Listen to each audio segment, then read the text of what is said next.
तुम्हारे नाम अब भी धड़कता है। 9 वंश ने किया एक्सीडेंट। व्योम ने उस तरफ देखा तो वहां पर वंश था। यह उनके बड़े पापा के बेटे थे, उम्र 25। वो आए और बोले, रेयांश, इसकी बातों में मत आना। यह पक्का इसकी कोई चाल है। इन पैसों से पक्का ये फिर कोई शरारत करेगा। यह सुनकर व्योम बच्चों की तरह मुंह बनाकर बोला, भैया, भाई को भड़काओ मत, और मैं कौन सी शरारत करता हूँ। तभी वंश, अच्छा अच्छा ठीक है, चल अब यहाँ से निकल, मुझे रेयांश से बात करनी है। तभी व्योम, नहीं, मैं कहीं नहीं जा रहा, पहले आप मुझे कार्ड दिलवाओ। तभी वंश, ठीक है, फिर यही खड़ा रह पूरा दिन। तभी रेयांश ने एक लंबी सांस लेकर कहा, अच्छा अच्छा, यह कार्ड पकड़ और निकल यहाँ से, मुझे काम है। अब और इस बार कोई शरारत की ना, तो मुझसे बुरा कोई नहीं होगा, समझा। यह सुनकर व्योम जल्दी से सिर हिलाता है और बोला, भाई, आप बहुत अच्छे हो, आई लव यू। इतना बोलकर वो वहां से भाग गया, मानो अभी दोबारा कोई उससे वो कार्ड छीन लेगा। तभी वंश बोला, यह क्या किया तूने, अब देख फिर कोई शरारत करेगा। तभी रेयांश बोला, नहीं भाई, इस बार यह ऐसा नहीं करेगा। इस बार तो दादू ने अच्छी खासी क्लास ली है। तभी वंश बोला, वो, मुझे तुझसे कुछ जरूरी बात करनी है। यह सुनकर रेयांश बोला, क्या बात है भाई, सब ठीक तो है ना। तभी वंश खुश होकर, बहुत बड़ी खुशखबरी है, आज डॉक्टर का कॉल आया था। उन्होंने बोला कि तेरी आंखों का दोबारा ठीक करने का प्रोसीजर शुरू करना है।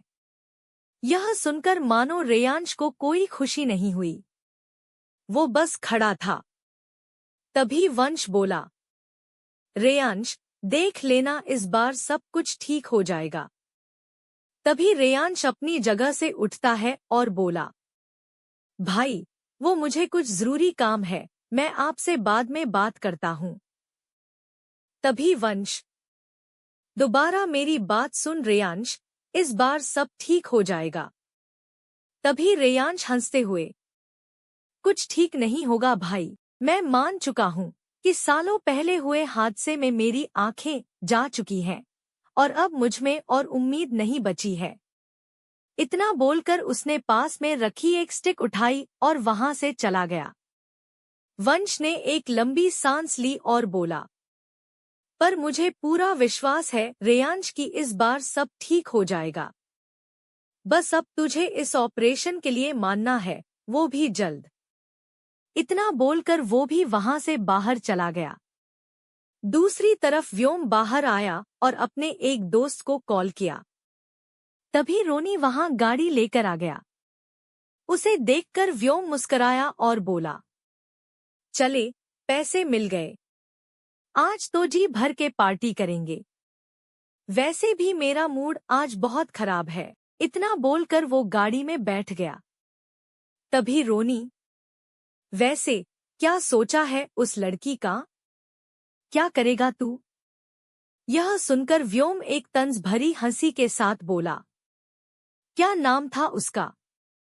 हाँ, मेहर। उस 2 कौड़ी की लड़की ने मेरे ऊपर हाथ उठाया। मैं, व्योम मल्होत्रा, मैं उसे ऐसे ही जाने नहीं दूंगा। मैं इसका बदला जरूर लूंगा, पर अभी नहीं रोनी। सही वक्त पर उसे ऐसा जलील करूंगा कि कभी किसी को मुंह दिखाने लायक नहीं होगी वो। दूसरी तरफ वंश बाहर आया और गाड़ी में बैठा और बाहर की तरफ निकल गया। वो इस समय ड्राइव कर रहा था। तभी उसका फोन बजा। उसने फोन उठाया। तभी दूसरी तरफ डॉक्टर सुमित, जो कि रेयांश के डॉक्टर थे, बोले, मिस्टर वंश, अपने मिस्टर रेयांश से बात की। तभी वंश बोला, हाँ डॉक्टर, मैंने उससे बात की, पर। यह सुनकर डॉक्टर सुमित बोले, देखिए, आप उनसे बात कीजिए। मुझे यकीन है इस बार रेयांश की आंखें वापस जरूर आएंगी। यह सुनकर वंश बोला कि मैं उससे बात कर रहा हूं, पर अब उसने सारी उम्मीद छोड़ दी है। तभी डॉक्टर सुमित, देखिए मिस्टर वंश, मैं सिर्फ 2 महीनों के लिए इंडिया में हूं, उसके बाद मैं यूएसए में शिफ्ट होने वाला हूं। आप प्लीज उसे जल्दी मनाइए। मैं आप लोगों को सालों से जानता हूं और इसलिए इंडिया आया था। तभी वंश बोला, आप चिंता मत करिए, मैं बात करता हूं उससे। तभी डॉक्टर बोले, जी। इतना बोलकर उन्होंने फोन काट दिया। वंश फोन साइड में रखता है। वो इसी सोच में था कि वो रेयांश को कैसे मनाए। तभी उसका ध्यान भटक गया और तभी सामने से आ रही स्कूटी से वो आ टकराया। वंश जल्दी से गाड़ी से बाहर निकला और देखा कि नीचे एक लड़की गिरी थी। तभी वो लड़की अपनी जगह से उठी और गुस्से में बोली, अंधे हो? देखकर नहीं चलाते क्या गाड़ी? तुम्हें तो तुम जैसे रईसजादे पता नहीं खुद को क्या समझते हो। तुम्हारे पापा की रोड है जो आते जाते लोगों पर अपनी ये गाड़ियां चढ़ाते फिरोगे? तुम्हें तो मैं पुलिस स्टेशन लेकर जाऊंगी। क्या होगा आगे? अब क्या करेगा वंश और क्या करवाएगा रेयांश अपनी आंखों का इलाज? और कैसा बदला होगा व्योम का? जानने के लिए पढ़िए और प्लीज मेरे चैनल को सब्सक्राइब करें और अपना फीडबैक दें। इससे मुझे आगे लिखने की प्रेरणा मिलेगी। पढ़ने के लिए शुक्रिया। तुम्हारे नाम अब भी धड़कता है पढ़े।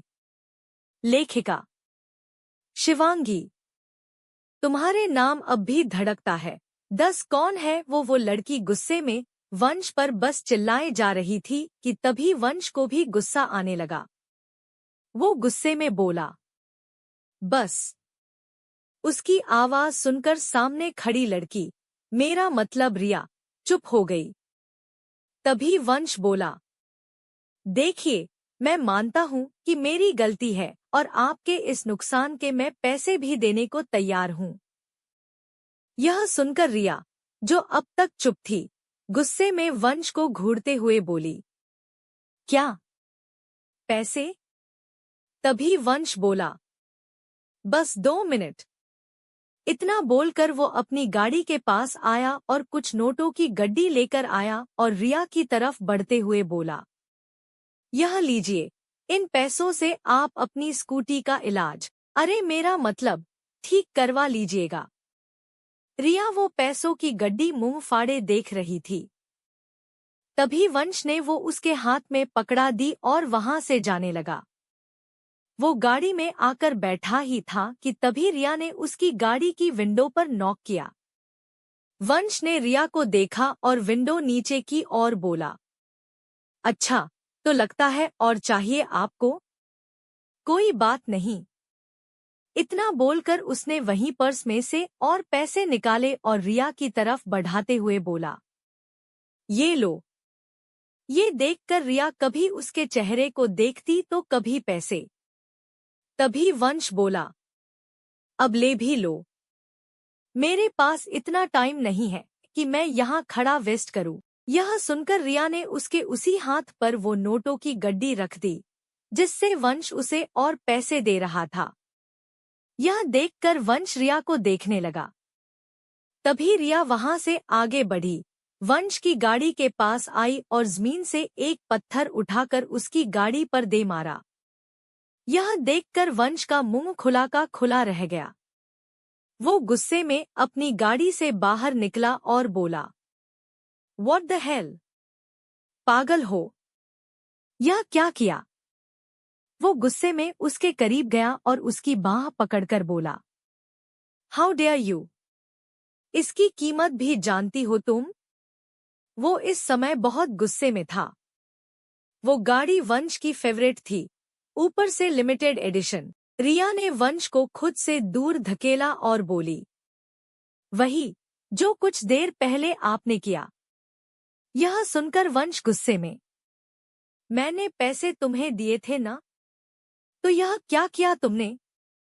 तभी रिया बोली, ओह, सही कह रहे हैं, आपने मुझे पैसे दिए थे। इतना बोलकर उसने जमीन पर पड़ा अपना बैग उठाया और वंश के करीब आई। वो वंश के करीब आ रही थी और वंश की धड़कनें मानो बढ़ने लगी। रिया उसके पास आकर अपने पर्स में कुछ ढूंढने लगी, पर वंश तो मानो उसमें खो गया। वो उसका चेहरा देख ही रहा था। तभी रिया ने उसका हाथ पकड़ लिया और सामने करते हुए उसके हाथ में 1 रुपए का सिक्का रखते हुए बोली, इसे और जो पैसे आपने मुझे अभी दिए थे न, उनसे अपना और अपनी कटारा का इलाज, ऊप्स मेरा मतलब, ठीक करवा लीजिएगा। वंश तो बस अपने सामने खड़ी लड़की को देखता ही रह गया। तभी रिया पीछे मुड़ी, अपना गिरा सामान उठाया, स्कूटी पर बैठी और वहां से चली गई। वंश तो मानो अभी भी सदमे में था। उसने अपने हाथ में रखे उस सिक्के को देखा जो अभी वो लड़की उसे देकर गई थी। दूसरी तरफ रेयांश इस समय एक अंधेरे कमरे में था। वो पूरा शर्टलेस था। उसने इस समय कोई चश्मा नहीं पहना था।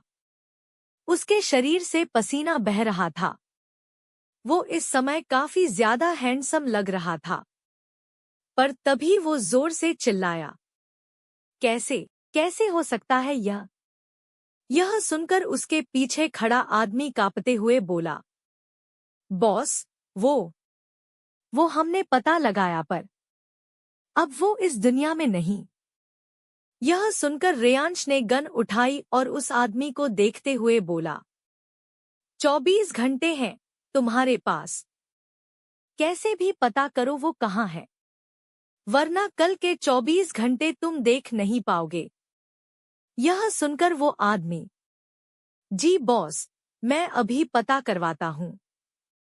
इतना बोलकर वो भागता हुआ वहां से चला गया। उसके जाते ही रेयांश ने अपनी आंखें बंद की। तभी उसे एक लड़की दिखी जो मुस्कुरा रही थी, कहीं इधर भाग रही थी तो कहीं उधर। उस लड़की को देखकर लग रहा था मानो उसे कोई पकड़ रहा हो। वो जोर जोर से हंसते हुए इधर उधर घूम रही थी। उसे देखकर रेयांश ने जल्दी अपनी आंखें खोली। उसकी आंखों में पानी आ गया था। अब तक वो गुस्से में बोला, मैं तेरी मौत का बदला जरूर लूंगा, चाहे जो हो जाए। वो आदमी बचेगा नहीं, वादा है मेरा, रेयांश मल्होत्रा का। यह बुलाकर वो वहां से उठा, अपनी शर्ट उठाई और बाहर की तरफ निकल गया। क्या होगा आगे? और कौन थी वो लड़की जिसे रेयांश ने बाद आंखों से देखा?